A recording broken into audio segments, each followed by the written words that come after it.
Magic the Gathering has a ton of keywords and mechanics. Every time you look, there's bound to be a handful of new ones. Like, did you see the new keyword bonk? Now you gotta admit, at least some of you believe this was actually a new one. Magic has a ton and reuses them constantly. But there are some keywords we just won't see again. Here are 8 keywords we won't see again in Magic the Gathering, or at the very least not in Standard, according to Mark Rosewater's Storm Scale. Banding, or bands with others. Let's get some easy ones out of the way first. There are about 50 cards that either have or give banding or bands with others. It was about 80% white. It's become a bit of a meme of a keyword for just how confusing it is. Banding's oracle text reads, any creatures with banding, and up to one without, can attack in a band. Bands are blocked as a group. If any creature with banding a player controls are blocking or being blocked by a creature, that player divides that creature's combat damage, not its controller, among any of the creatures it's being blocked or is blocking.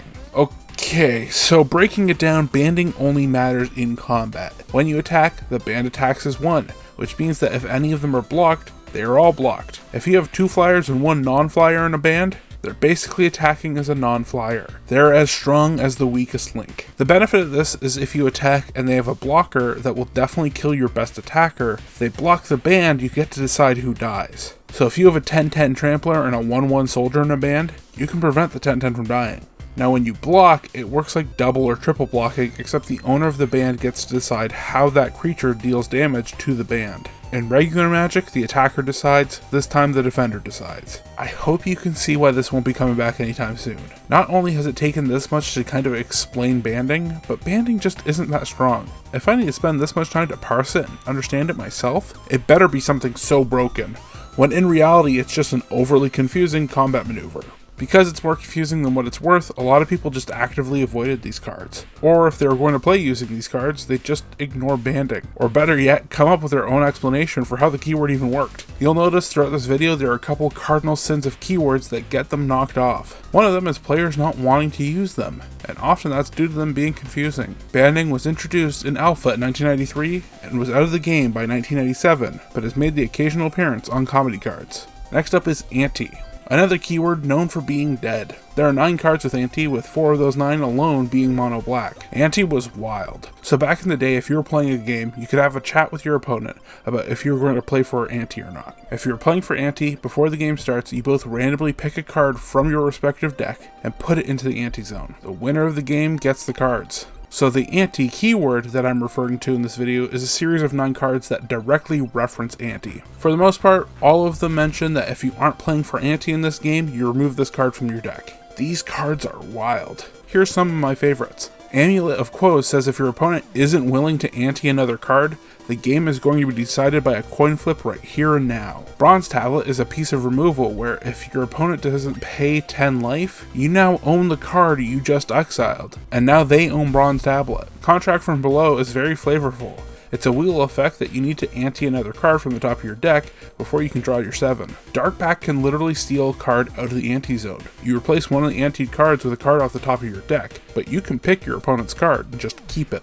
Jeweled Bird replaces your ante card with itself. Rebirth allows everyone to go back to 20 if they choose to ante an additional card. Tempest of Freet says if your opponent isn't willing to pay 10 life, then you get a random card from their hand and they get Tempest of Freet. And Timorin Fiends is artifact removal where your opponents either ante up another card or you get to trade the artifact with the Fiends. I think these cards are wild, and frankly, I'd love to play a cube that uses them. But of course, there were legal ramifications with these cards. By there being a winning that had a possible cash value, legally in a tournament setting, that counts as gambling. Which, for obvious reasons, you don't want a card game that sells primarily to children being called gambling. But a step further, if a venue is going to host a tournament, they now need a gambling license. And if these weren't enough, harkening back to banding, people didn't want to lose their cards. So a bunch of people just didn't use it. If people aren't playing with them, then Magic just stops making them. And nowadays, it's not just Magic stops making them. These cards are banned from any format that they would be eligible in. As cool as a mechanic as it is, it's no wonder that it eventually got canned. Although I'm sure a bunch of old heads still follow Ante. The LGS I used to frequent used to run a sealed league with an Ante clause. Ante was introduced in Alpha in 1993 and was last seen in Homelands in 1995. Next up is Regenerate. There are 257 cards that either have or give regenerate. About a third of them are green and another third are black. The oracle text reads, the next time the creature would be destroyed this turn, it isn't. Instead, tap it and remove all damage from it and remove it from combat. It was frequently seen on activated abilities and was a way to protect a creature. An experienced player would use it at the last second before the creature dies and just regenerate it. I remember being a newer player among newer players when this was still frequently used in Magic. And most people give what people nicknamed a regenerative shield, where they protect their creature even if it wasn't necessarily in harm's way right away. This mechanic is in a small set of keywords called deprecated mechanics. There are a list of mechanics that for one reason or another, players hated, and Magic either slowly stopped using them or started making newer, more intuitive ones. Other examples of this are banding, which they've made a couple attempts at replacing with the likes of Soul Bond or Enlist, or sometimes it leans more power creepy, like Morph being replaced with Cloak. Regenerate was discontinued because the wording was confusing to newer players. Anything that overly relies on knowing how the stack works is bound to fail when it comes to newer players. Since they moved on from Regenerate, they now use Indestructible until the end of turn and shield counters. Both of these are so clean in comparison to Regenerate. Regenerate is a mountain of text, but when you're trying to use one word to refer to a paragraph, everyone should practically know what that paragraph means. The funniest thing that came from this mechanic is what I call the little kid pretend fight factor. We've all been there in our childhood. You're shooting your imaginary laser guns at your friend and then suddenly, they stop getting hit. I have a shield that stops lasers. I still have trust issues to this day over some of my best friends pulling this maneuver. Removal would be the lasers and regenerate would be the shield in this. Then the next day, you decide to try out that move for yourself. You can't hit me, I have a shield that stops lasers. Yes, I can. I have lasers that can go through shields. Damn, they're good. That's what it felt like when you relied on Regenerate and your opponents throw something like Terminate down. No regeneration allowed. The removal that goes through shields. And not just that, a bonus keyword here, Magic used to have the term bury, which was very close to destroy, except a buried card couldn't be regenerated. It is wild how much cat and mouse they'd played with themselves here. Regenerate was first introduced in Alpha, and we still see it very occasionally and in sets that are intended for a more established audience. So while it technically doesn't fit into the we'll never see it again category, we'll never see it again in a standard set, or at least in a meaningful number. The last time Regenerate was in a standard set was 2016. Next up is Intimidate and Fear.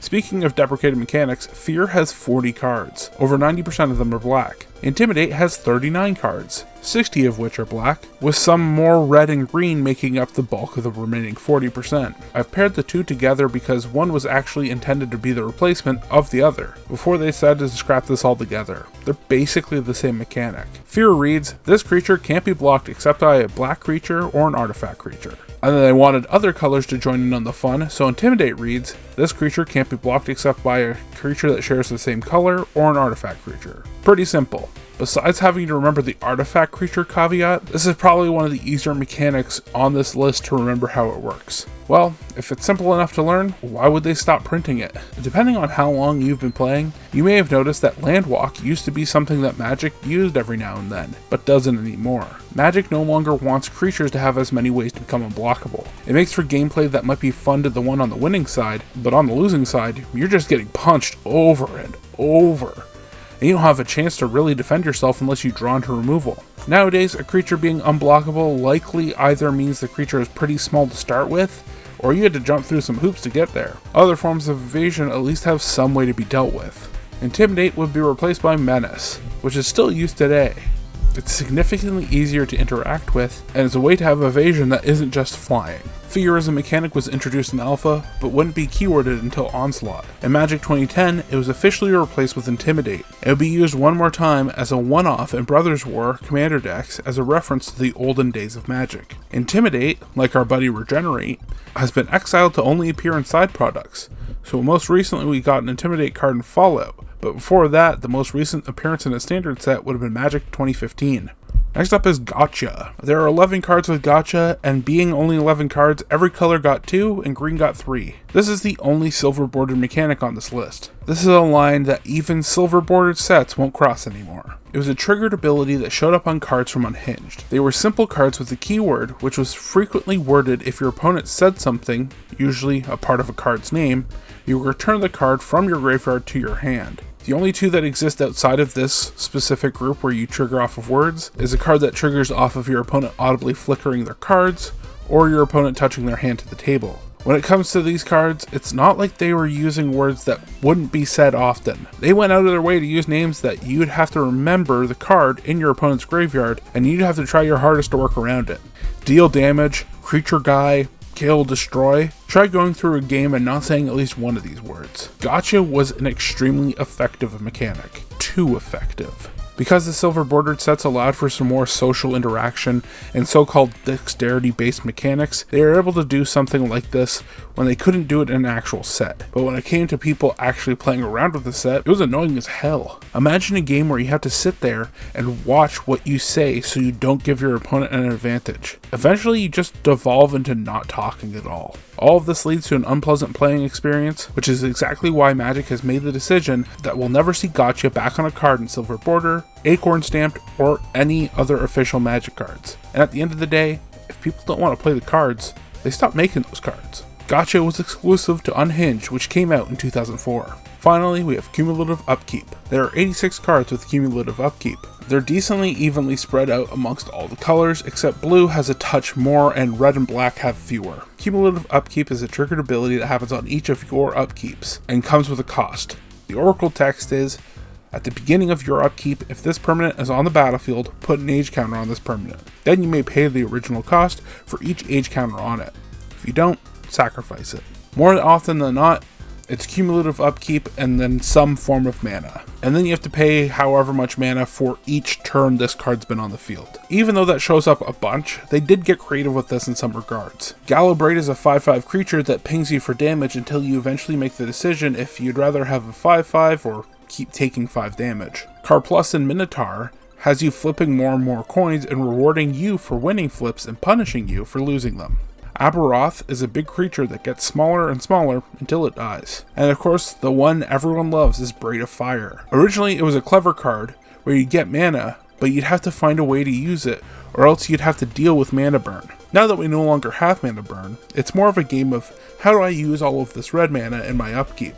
Or the illustrious, how do I keep mana throughout the changing of phases? Even though it's been almost 20 years since we've used the mechanic, there was a point during development of the Doctor Who Universe Beyond product where Magic considered bringing cumulative upkeep out of retirement just briefly. They decided not to for the same reason why they abandoned it in the first place. It's not fun. If you miss your trigger, the card gets sacrificed. And even if you remembered the trigger, you're just spending more and more resources to play the game, and weren't able to play other fun cards if you committed to them. It made the game as a whole less fun. The mechanic was introduced in Ice Age in 1995 and eventually discontinued in Cold Snap in 2006. So there we are, 8 or so keywords for Magic that we'll never see again, or at the very least, never see them again in Standard. If you're still here, thanks for watching until the very end. I'll be responding to every comment made in the first 24 hours of this video being out, so as I say every time, thanks for watching. Don't forget to bullet your birds.